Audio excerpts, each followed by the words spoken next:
Hey people, good morning. And that's again from Kit Kat and I for a short bit. Say hello to everybody. Hey Kit Kat. Comes and joins me for a little bit before he gets bored and buggers off again. Here we go. Here we go. Right. So, let's see how far we can push forward with this piece today. It came together rather well yesterday, I must say, which I am quite impressed with. It suddenly just came together. Anyway, it's and as I said in my post, it's always quite a surprise, quite a very pleasant surprise to when you let go of something and just let it happen of its own accord, come together as it will, in its own time. It always surprises me. It's wonderful. So yes, I'm grateful for this experience, you know, to be able to observe these happenings, because how things unfold for me as an artist, because it's otherwise, if I'm not verbalizing, if I'm not talking about what I'm doing, then I'm not really observing effectively and therefore not learning as much as I could about what I'm doing, etc. So that's why these sessions, My Artsy Lockdown sessions, are so important for me. Anyway, before I get too yucky, let me just continue here. So I am using, what do we have here? I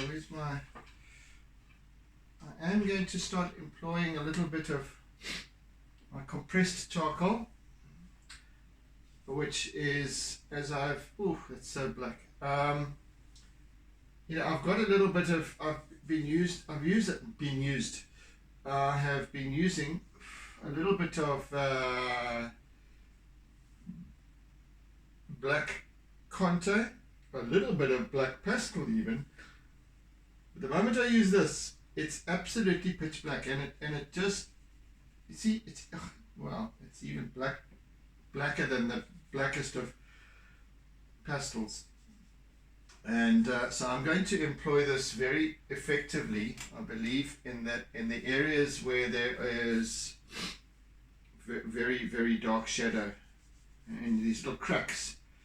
You know, because obviously this whole area is in shadow, except for the very high top regions. And so there's some very dark, and then where the wet surfaces of these rocks are non-reflective, are not reflecting, then they are very, very black. And so I'm going to use this trusty compressed charcoal to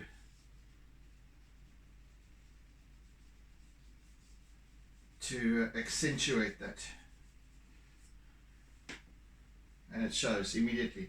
It shows immediately, and I'm going to use it extensively also for line work, just to get that nice little crisp edge between the dark shadow area and a highlighted area, for example. So that's going to show it rather well. So today I'm going to be working with line, but first I want to complete, or at least get as far done as possible with this water.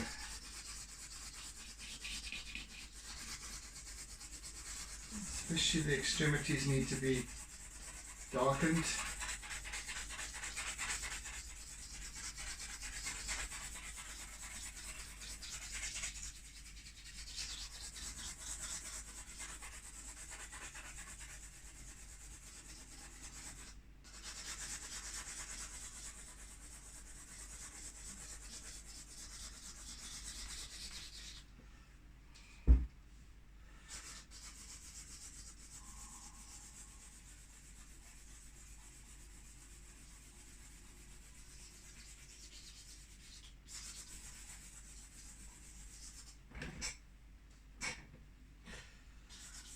Not too much, mind you.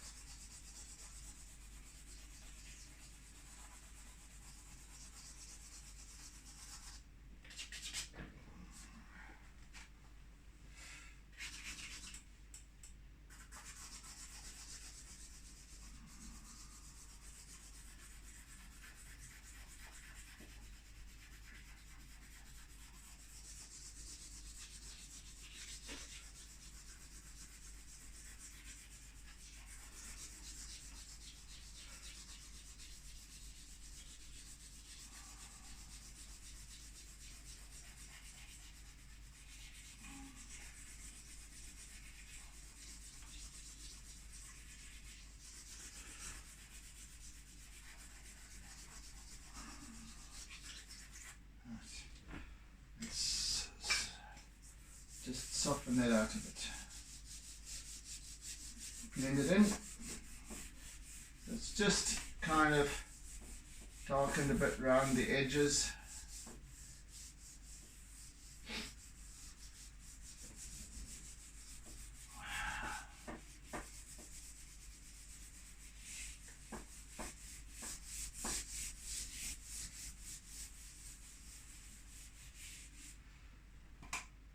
That will do. Gives it a little bit more of a little bit more dimension. Let's have some tea.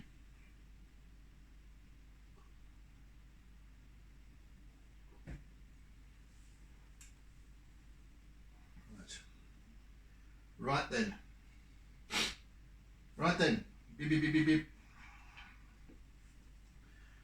Now I want to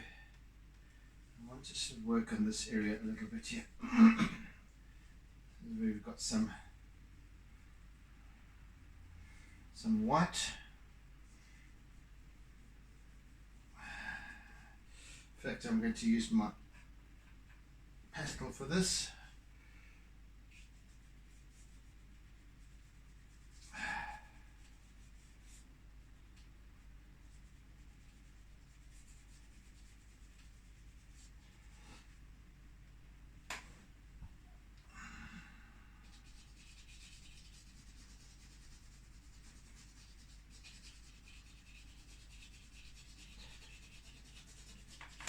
Yes, I'm not going to finish today.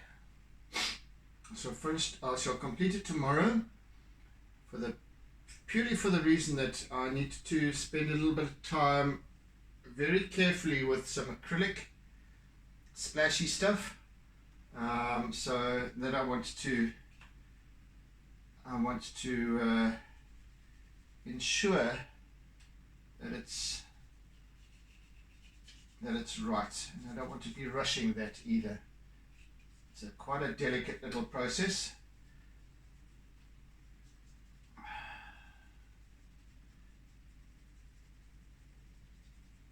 As is this.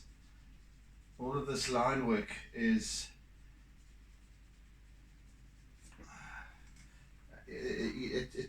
I cannot stress the importance of not overdoing something. It just needs to be right. Yeah, and I don't know how to explain it beyond that. It just there's a point sometimes that comes beyond which is too much.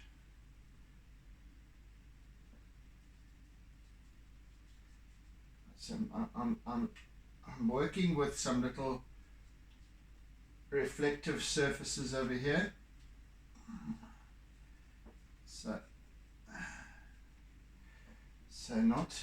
So quite jaggedy lines, and then the water, where the water itself is, will be more consistent line. Here I'm almost dotting stuff, and you'll start to see now as I work with line how this piece begins to pop.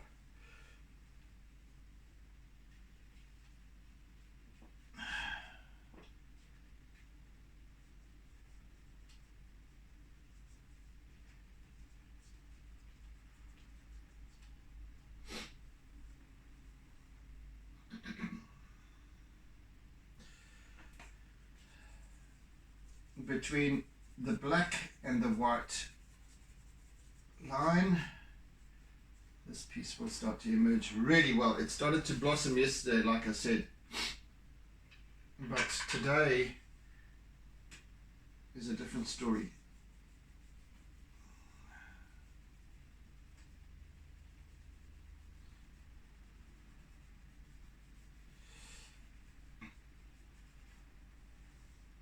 Sure. You know, this Conte crown, I always thought was pretty dark when I'm using it. It's much darker than the charcoal. But jeepers, when I start to use the compressed charcoal, goodness me, it really is pitch.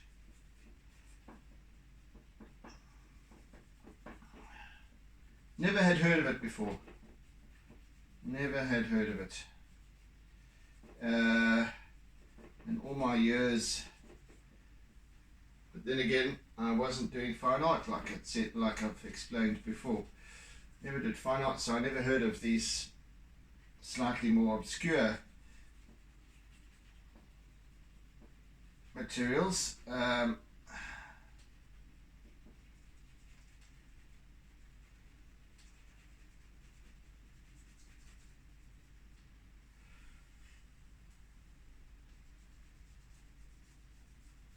Of course, I had used charcoal and pastels and so on before, but never this compressed charcoal. I had used Conte though, and that also is quite a fairly obscure little thing. I don't know how many people actually use it. Anyway, the little place that usually I get supplies from, or used to get supplies from, still do occasionally when it's necessary, because they've got everything. Everything from ballpoint pens to electrical cables to plumbing stuff to art supplies, and they didn't know of and they've got a lot of stuff, art. People come mostly crafting stuff. Excuse me, mostly for crafting. They cater for, or here I'm doing a little advert. Checks in the post. Yes, so they do mostly crafting stuff, but they are so. It's. I mean, those of you who know Glenwood Village, Village Hardware, they have everything. Wonderful, one of those delightful shops that you know that you're gonna, if you can't find it anywhere else, go to Village Hardware and sure as nuts you'll find it there.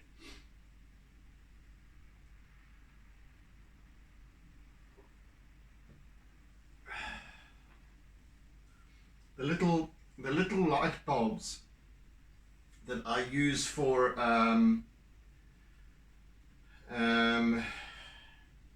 my Himalayan salt lamp to keep it dry, the little tiny bulb inside, it's a special, it's an oven bulb, so it takes 300-degree temperatures, etc.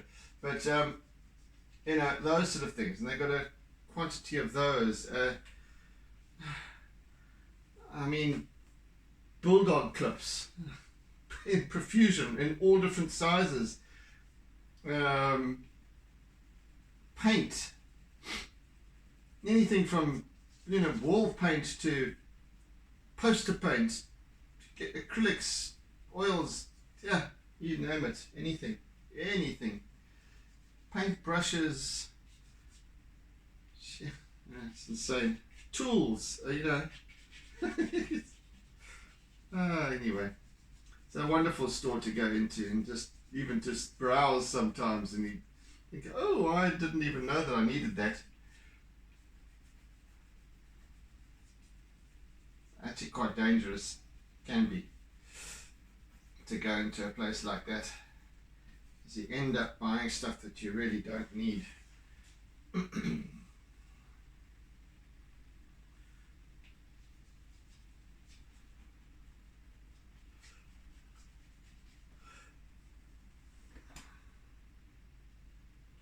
You know something? I'm going to put some blue in the sky. I have been pondering that, and now I'm done pondering. I'm going to put. Right, I said the other day I need to get up here to do it, so that is what I'm about to do. So we shall put some blue sky, just pale blue, and I'm just going to put a little bit, just where it's needed, just that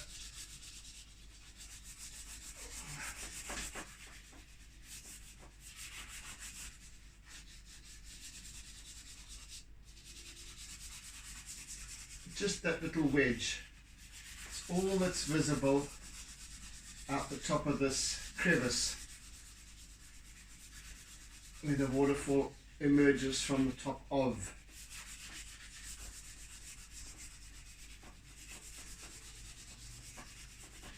Right, so that'll do. Let me just blend that a little bit. There we go. Nice one.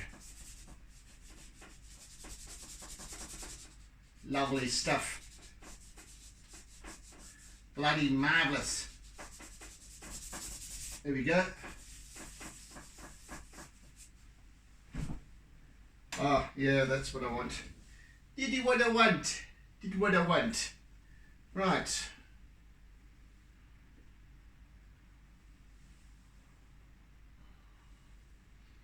I shall now just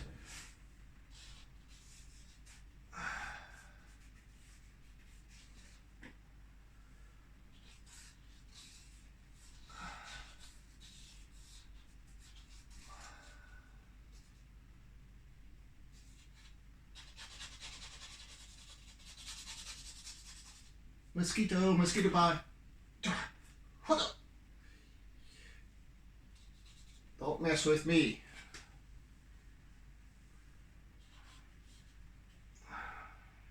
I don't know why. Mosquitoes always come one at a time. And if you happen to be able to catch one within a minute or so, as you're trying to sleep, there's another one. Just one. They never come in packs. Just one. And then another. And then another. And another. To eternity. Right. Let's get that.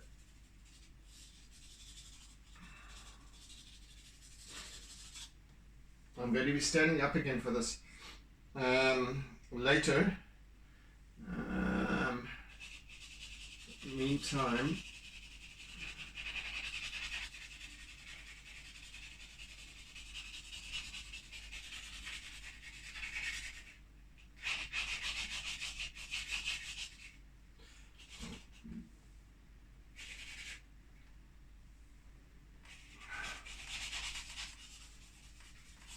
sorry, I know I was supposed to be doing line work only,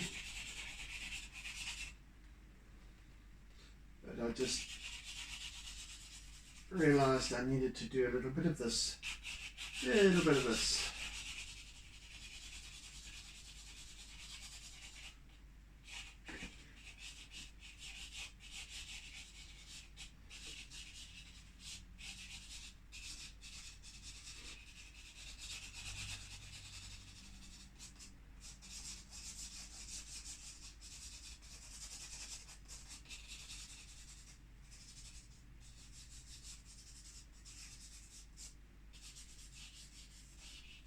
Oh, that's fine.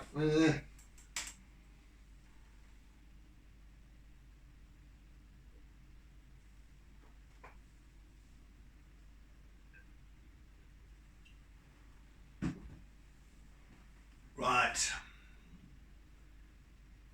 Right. Let me do some work down the bottom here. Let's see.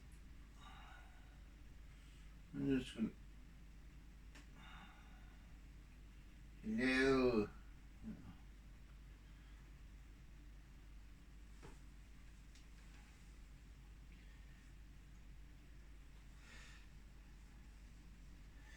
This poor old laptop of mine is getting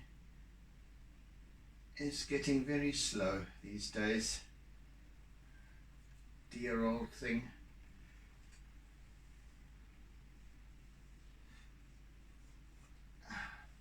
Four years in laptop years is probably, I don't know, multiply by 20.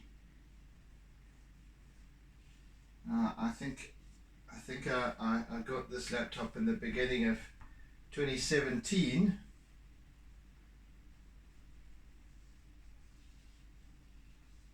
and it's behaving like a geriatric.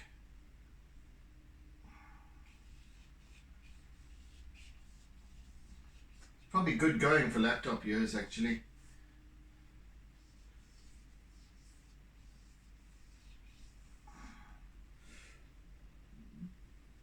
It served me well, I will not deny. It's been a really good little workhorse, this laptop.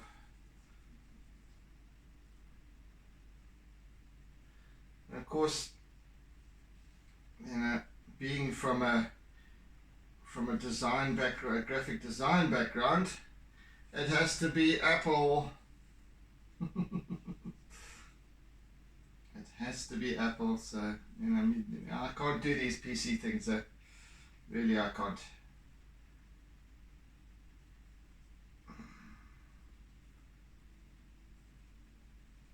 So yes, what can I say? What can I say, people? I want to. Let's just see how that works a little bit. I want to get a darkness behind. Yeah, this will work, I think. Let me just see. Yeah. Okay, so I want to get a darkness. There's this very black rock, obviously behind where the water is flowing, and that blackness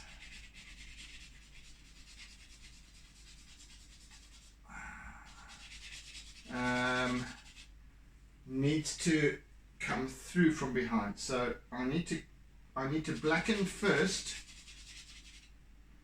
Sorry, I'm just working on another thing. Something else I just saw over here, which requires some perhaps vegan poo brown. There we go, just a smidgen.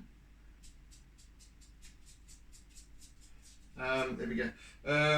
So I'm going to put the black first.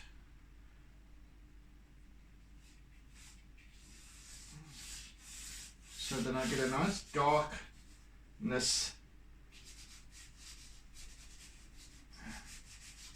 in places. Enough, but not too much that the pastel white, that the white doesn't take over it, on top of it, in other words.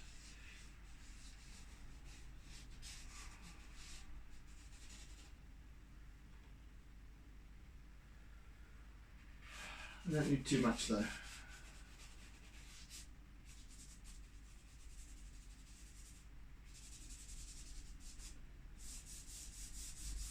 See, just enough to darken, more than what charcoal can do, and not so much what compressed charcoal will do, but just enough to, yeah, just to give a nice,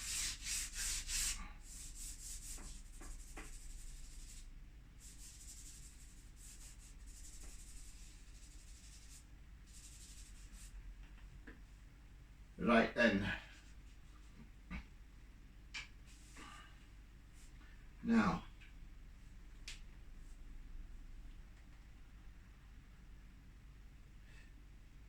yeah, the actual flow I'm going to tackle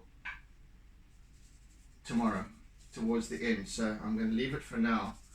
But I just wanted to get that going so far.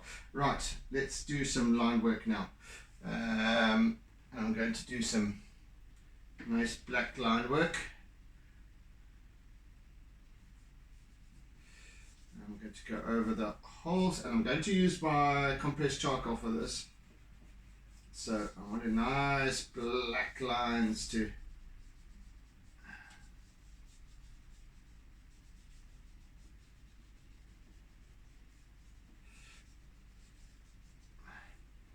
work the entire surface with here.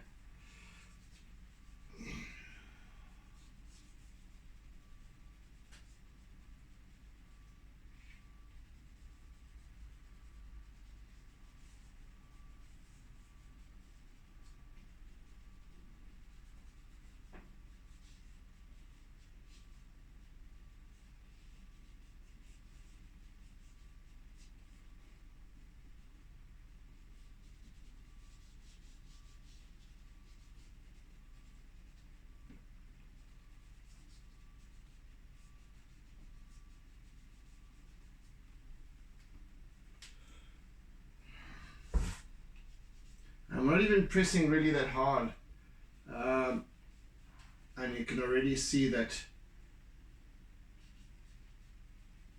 pitch darkness of these little, especially this main crack that runs right up.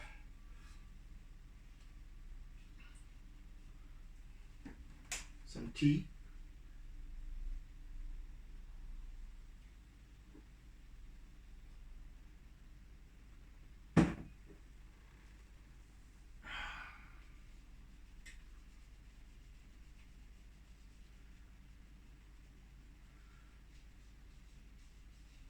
And I'm also going to use my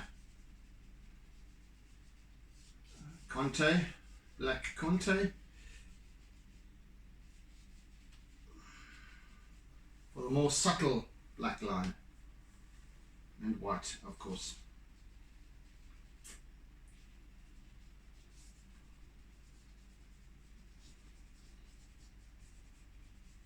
So as I look at this piece now, I'm seeing many layers emerging, or merging rather, right from my very first workings.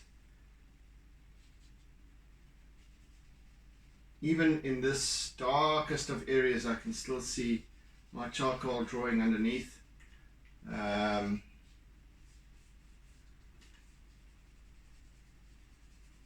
And it's important, and it's important with whatever medium you're using, because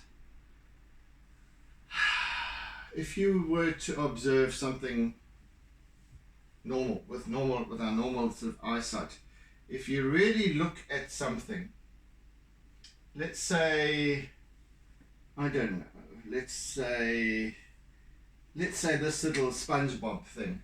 Now, okay, it's grey. It's a grey sponge, and that's it. Thank you, bye. But no, it's not just grey, because if I'm looking closely, I've been using blue on this to work with. So there's blue inside here. There's green. Everything. We see everything in a multitude of colors, the full spectrum of color. So nothing that we actually look at is absolute in terms of its color. It's made up, a color is made up in the light spectrum of many colors, the full range of colors. But mostly those created by, what's it, red, blue, red, yellow, blue, red, green. Yes. Anyway, that's the stuff we see on our TV. That's the colors that's made up on TV. But we see, our vision is made up of the full spectrum of light, like the rainbow light: red, orange, yellow, green, blue, indigo, violet, and everything in between, which is a very narrow spectrum, come to think of it. But whatever we look at, we'll say, okay, well, there's a red bus, or I don't know, a white building. It's not. If you look, stop and look and just observe, let yourself see properly.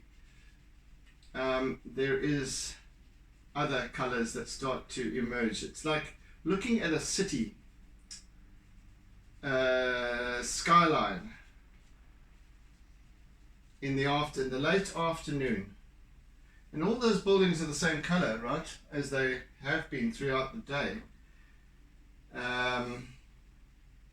But perhaps instead of being, the buildings that are facing towards the west, perhaps instead of being cast in shadow, part of them, up until the sort of later afternoon, mid to late afternoon, now they start to take on these pastel tones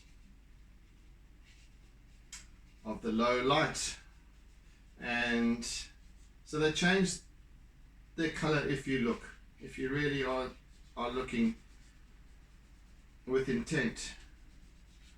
And we fail to do that, and this is again the stuff that we miss all the time because we don't put it into perspective and record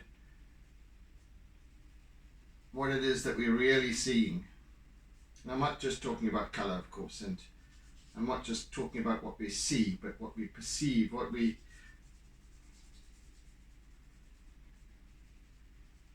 is constant. Anyway, I'm actually rambling a bit here. Let me work over here a bit more. You can also already, I don't know about you, but I can already see that this black is starting to just punch all the other colors forward through the contrast. Even in this little spot here now I'm working, that has got I need a little bit of vegan poo brown again, I think. It has got a lot of charcoal work, and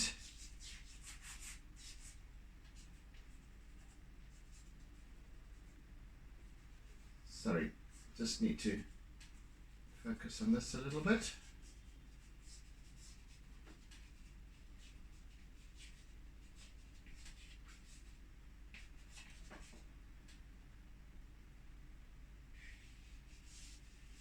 You see, this is why these things that I start to see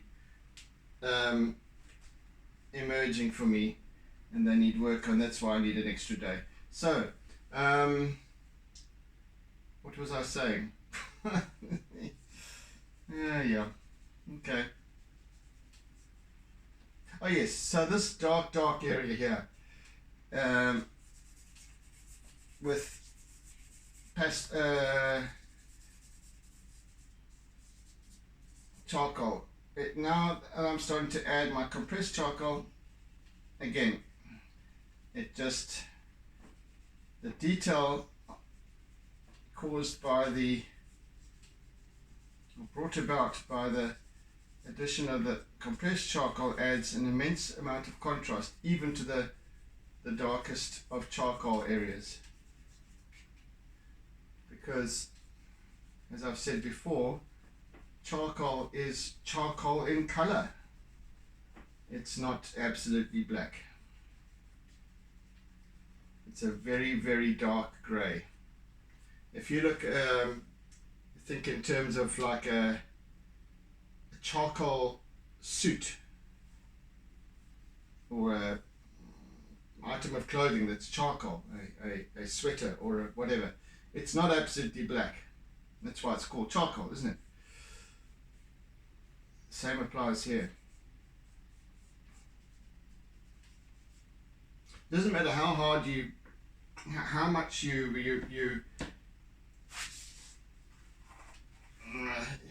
how contrasting your background is. In other words, your medium. If I'm working with charcoal on white paper, for example, it's still not absolutely black. Doesn't matter how hard I press with my charcoal stick, I'm never going to get an absolutely black line. With this, though, there's another story, which is great because it gives me that little added edge of contrast that really helps with the dimensionality of this piece. So I can put in these infinite little cracks, and it's not even detail, it's just, I'm just literally doodling. But with that little doodle line just brings up this whole little area that I'm working with here, which was fairly bland before charcoal. Now I'm bringing in a little bit of detail, perceived detail, and Bob Zeronti, I've got a whole new set of stuff to see and go, oh goodness, okay, wow. And that's what I love about it. It's that sitting cross-legged on the grass, on the lawn outside, and looking at that square foot in front of you. How much you actually see that you hadn't taken in before. And if you look even closer, how much more can you see within the limits of our eyesight? And even with a magnifying glass, or even with a microscope, you know, there's always so much more to see, because there's so much more there that we don't perceive, and that then if we don't perceive it, if we don't cognize it, it becomes irrelevant to us in any case.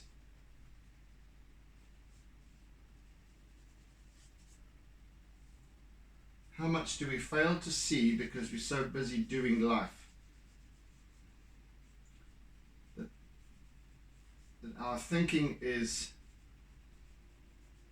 only focused on what's right in front of us right now in this moment, and we never let up. We keep on pushing with what we have, taking decisions based on what we see in this moment, and never ever, or very seldom, actually going, take a step back, let me recalibrate.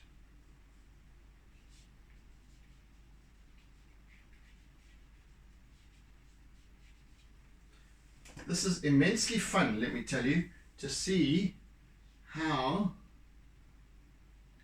this rock is showing itself.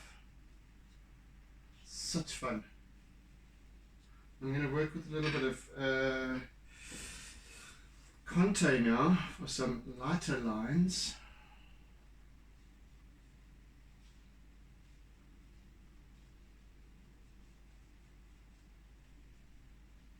So unfortunately, with the video quality, you won't quite see what I'm doing. You'll see it pull forward. It will start to take on another effect visually, but in terms of the detail, and you won't even see that when I post the final image, you know, the sort of higher resolution image. It's still not enough. You've got to see these pieces in actuality, and then you'll see the subtleties. It's so difficult to capture that.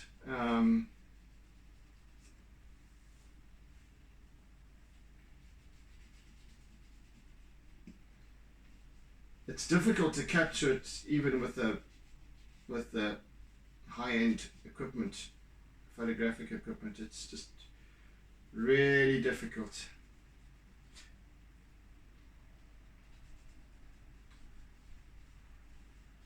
Because no matter what, with a visual, a digital image, in other words, when it's transposed onto a screen, never mind onto a print, there's a loss in that visual spectrum.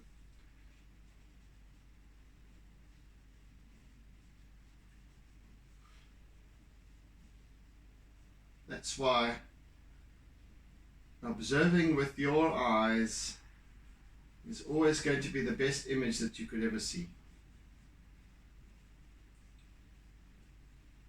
The cleverness with photography and with art and printing and what have you comes with enhancing certain aspects of the light and shade and contrast and all of these things to give you a different perspective. And that's where photography and what have you is brilliant.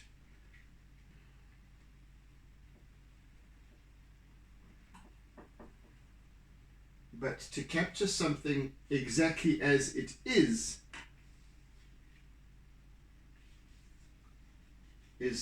impossible.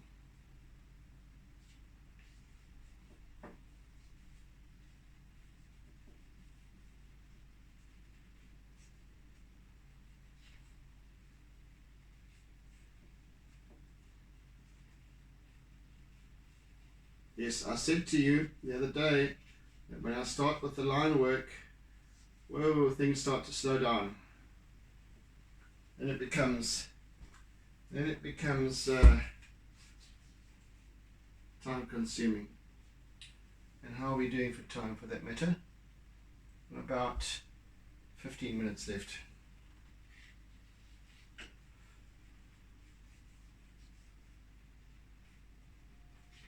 So here we are doodling.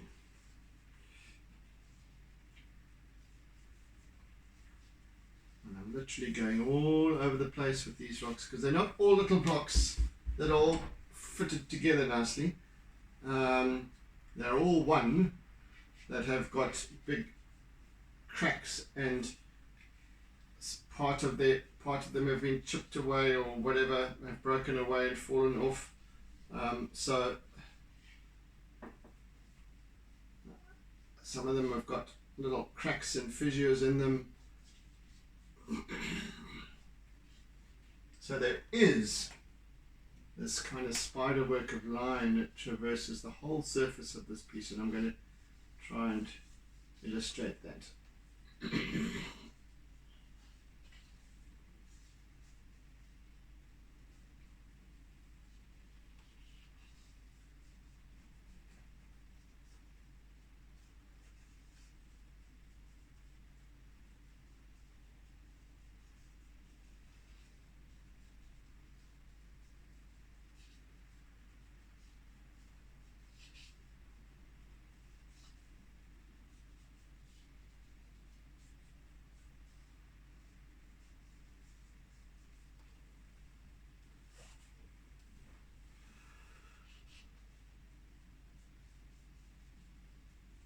And although I'm following sort of the direction of the grain, I call it, of these rocks, because they are kind of linear in terms of where other rocks have broken off. These lines are fairly straight, so up, even if it's angled in, but up and down, up and across. But even so, there are lots of little curvy bits, and so my line that I'm using here is not straight. I'm going at slightly different angles. I'm twirling my charcoal, at least my contact crayon, around in my fingers, so I'm not getting an absolutely straight line all the time. I'm also depicting some other little rocks and all sorts of things. So I'm just working the whole surface here with line, just soft black line. It's almost imperceptible.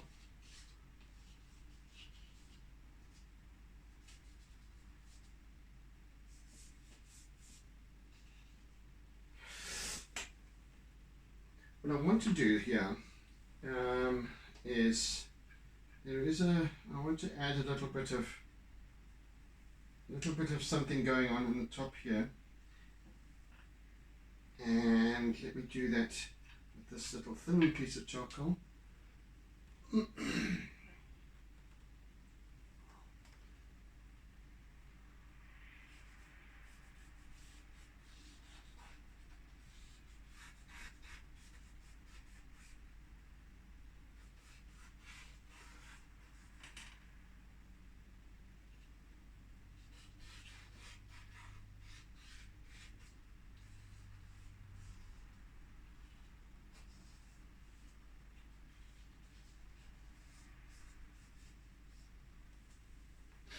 A little bit of a branch coming in over here, so it's kind of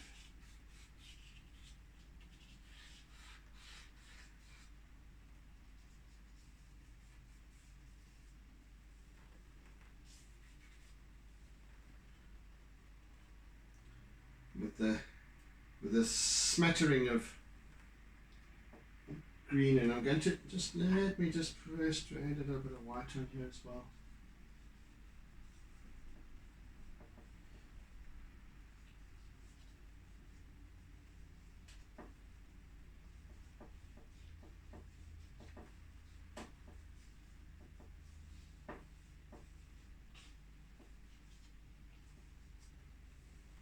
Almost stylized, really.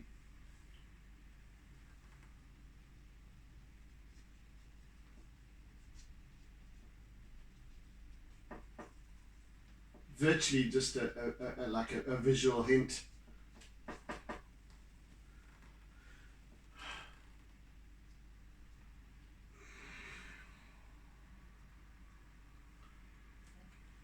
And there is grass and what have you going on at the top here, which I will need to get to again tomorrow and work on.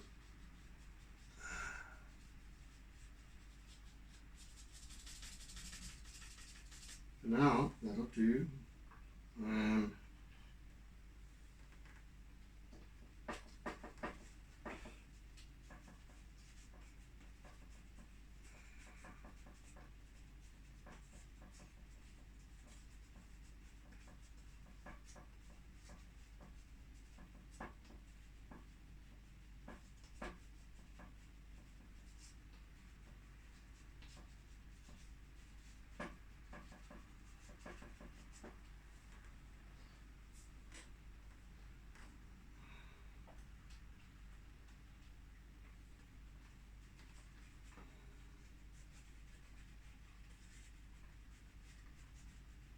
I don't want to make it such that it detracts from this central kind of, well, off-centered waterfall scenario, but just there to keep one engaged. so that one doesn't escape out into the vastness of the extremities which have nothing there.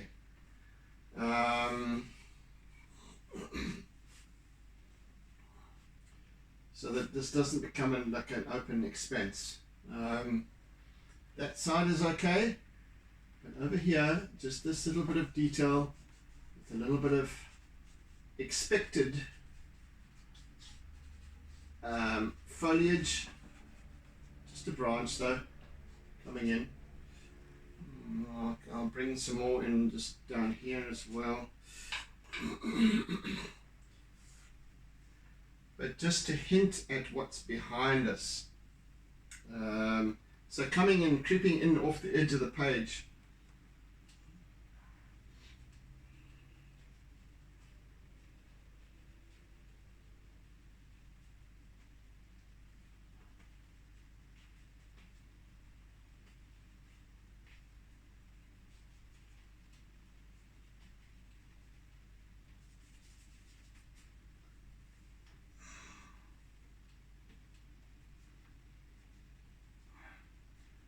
And that just really gives the illusion of more. There's more, infinitely more outside of what's happening in this artwork than, and the mind perceives it. But the mind records, okay, these little things, there's more to this entire piece. So this is just a pinprick in the greater scheme of things. So it gives it relevance.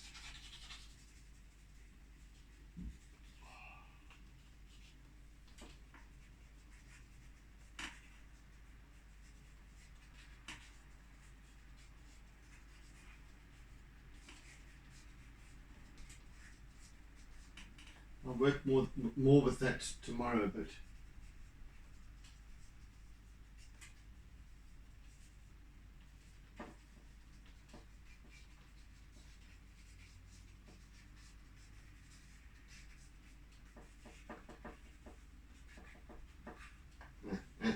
okay.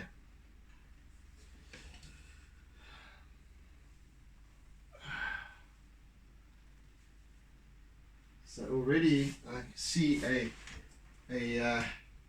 little bit of happening just to keep the edges going, so that one doesn't wander out. Anyway, I don't know if I've explained that at all well, but anyway, work with this side a little bit here.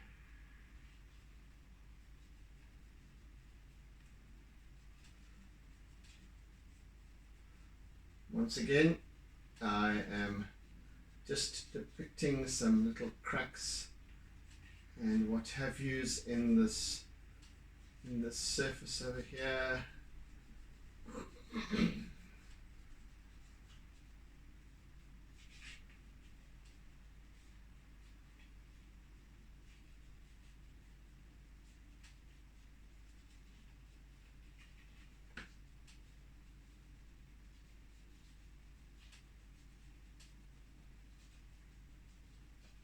So I don't just have these bland smudges of colour.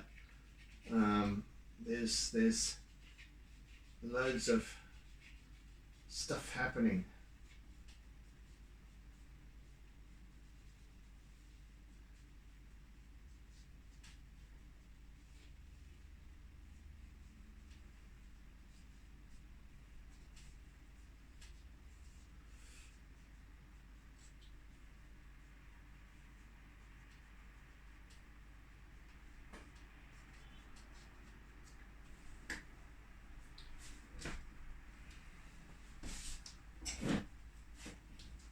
Like I've said before, this line work is it's like a topographical map. I get all these little contours and what have you with line that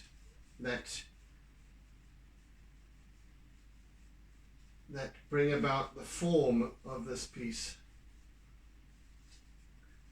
Form and meaning and relevance and recognition and all these sort of things that the eye picks up on and goes, okay, I know what this is saying. I recognize this. So your mind starts to factor in everything that it recognizes with regards to cliff faces. And not just any cliff faces, but the cliff faces and the rock specific to the area. Let's say, call it South Africa. So it's got this particular look. It's not like the White Cliffs of Dover, for example, or I don't know. See how observant I am.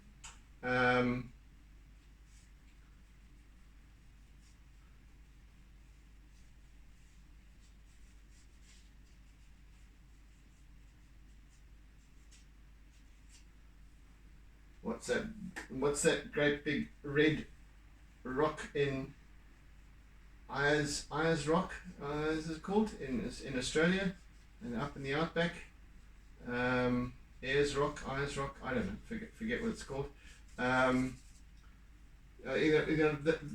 would if I was doing an artwork of that, it would be a completely different depiction in terms of color and everything else.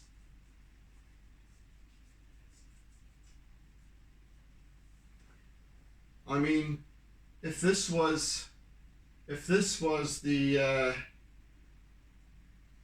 up in the Arctic, and this was the end of a glacier, I'd be almost using a very similar technique, but totally different colors, and I wouldn't be using any black whatsoever. I'd be using dark blues, and I might be using black in terms of charcoal, but not this Conte or compressed charcoal or anything like it, because you don't get absolutes, because it's ice. It's semi-translucent.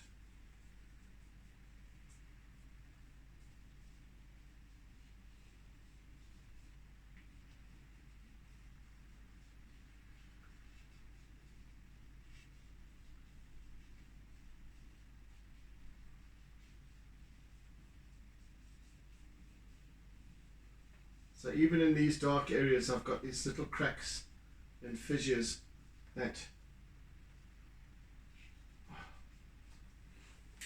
form the basis of the detail.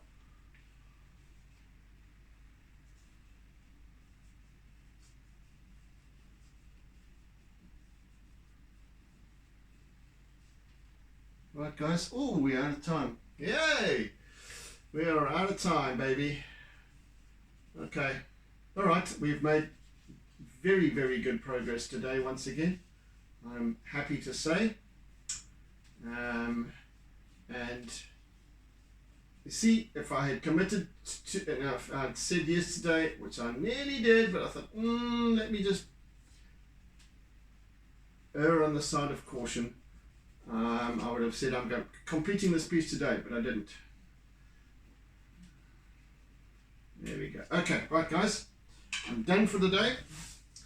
Down tools. Yes, it's starting to really pull together well. So yeah, thank you for joining. Thank you for sharing the little button down the middle of your screen. If you're not watching on full screen mode, that is. I would very much appreciate the share, and please get people to subscribe to my YouTube channel, my tube. Yes, see you again in the next session as we complete this piece. Add a little bit of acrylic and whatever. Yeah. Anyway, so have a good one, and oodles and oodles of toodles. Bye, guys. See you tomorrow. Take it easy, be good, be safe, and doodle, always doodle.